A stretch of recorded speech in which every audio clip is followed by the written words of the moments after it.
Polis sudah membuka kertas siasatan berhubung dakwaan 3 pengguna Facebook mengeluarkan kenyataan berunsur lucah, hasutan dan penghinaan terhadap Islam serta Menteri di Jabatan Perdana Menteri, Datuk Seri Dr. Zulkifli Mohamed Al-Bakri. Bagaimanapun, salah seorang individu yang sengaja mencetuskan kebencian antara kaum dan agama tersebut memohon maaf di laman sosial serta menutup terus akaun Facebooknya kerana ketakutan. Sembang lebih tapi sebaliknya Bacol tidak berani bertanggungjawab dengan perbuatan yang dilakukannya. Berbalik kepada siasatan polis, Timbalan Pengarah Siasatan Perundangan Jabatan Siasatan Jenayah Bukit Aman, Deputi Komisioner Nio Faridah Latrash Wahid berkata pihaknya akan mengambil tindakan susulan. Semua kes itu masih dalam siasatan polis, katanya. Terdahulu, Exco Pemuda UMNO, Mukhara bin Mukhtaruddin, dilaporkan membuat laporan polis berhubung kenyataan pengguna media sosial itu di Balai Polis Pantai, dekat Brickfields.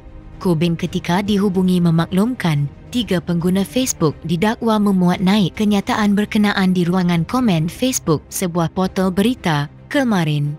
Katanya, ketika itu portal berkenaan sedang menyiarkan ucapan Datuk Seri Dr. Zulkifli mengenai status solat Jumaat di seluruh negara susulan penularan COVID-19.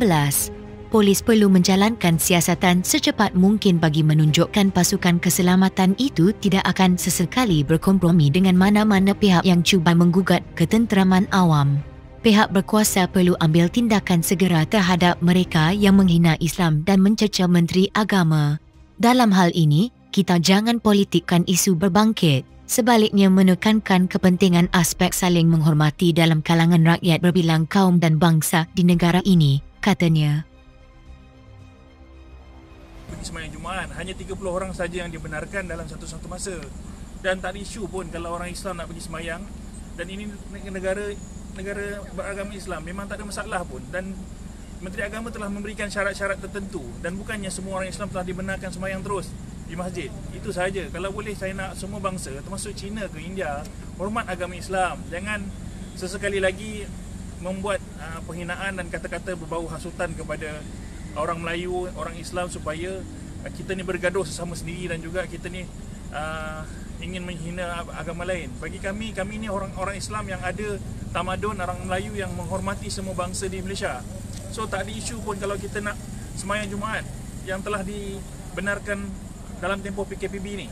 So kalau boleh jangan buat provokasi melampau, jangan buat penghinaan kepada Islam dan juga kalau boleh jangan lagi anda mengganggu orang Islam yang aman menjalankan ibadah sebagai umat Islam, sebagai orang Islam.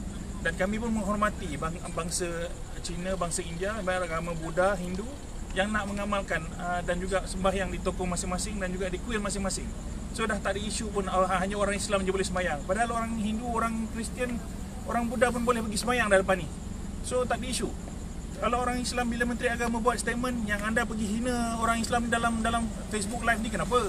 Bagi saya ini satu benda yang tak patut lah. Memang kalau boleh saya pun tak nak buat report tanya. Bagi saya ramai je kawan-kawan Cina yang baik. Kan ramai je kawan-kawan India yang baik. Tapi bila dia mengatakan bahawa Tuhan Islam ni mati, kalau orang Islam sebulan tak sembahyang, apa maksud tu? Kan Kristian apa ni. Dan oleh itu saya mengambil tanggungjawab lah sebagai orang Malaysia yang beragama Islam, orang Melayu, supaya ini menjadi pengajaran kepada anda yang menghina agama Islam. Kalau boleh cukup-cukup lah dengan zaman Covid ni, dengan zaman yang serba mencabar kepada orang Malaysia yang nak mencari rezeki dan juga hidup dalam aman harmoni kat Malaysia ni. Kita ni berbagai bangsa. Kalau anda nak sembahyang pun kami hormat agama anda, kami hormat Tuhan anda. So hormat Tuhan Islam, hormat Allah. Kami tak mengganggu pun agama anda dan kami tak mengganggu pun sesiapa untuk kami beribadah. So ini bulan Ramadan yang mulia, saya harap ini salah satu lagi pengajaran kepada anda yang telah saya report dan saya akan pergi ke Balai Polis Brickfield lepas ni untuk beri keterangan kerana saya mungkin orang yang pertama buat report ni supaya benda ni dapat diangkat oleh PJRM dan juga SKMM supaya tangkap orang tersebut dan tindakan yang sewajarnya, perlu diambil kepada mereka. So cukup-cukuplah tak kira lah anda bangsa apa pun. Kalau buat politik, berpolitiklah dengan matang. Kalau nak beragama, hormat semua agama. So saya akan ke Balai Polis Brickfield selepas ni untuk memberi keterangan kepada pegawai yang bertugas di sana. So insyaAllah semoga ini sekali lagi menjadi pengajaran buat semua. Assalamualaikum warahmatullahi wabarakatuh. Terima kasih bersama Bro Jinggo Channel. Mohon subscribe channel ini bagi mengikuti video menarik di masa akan datang.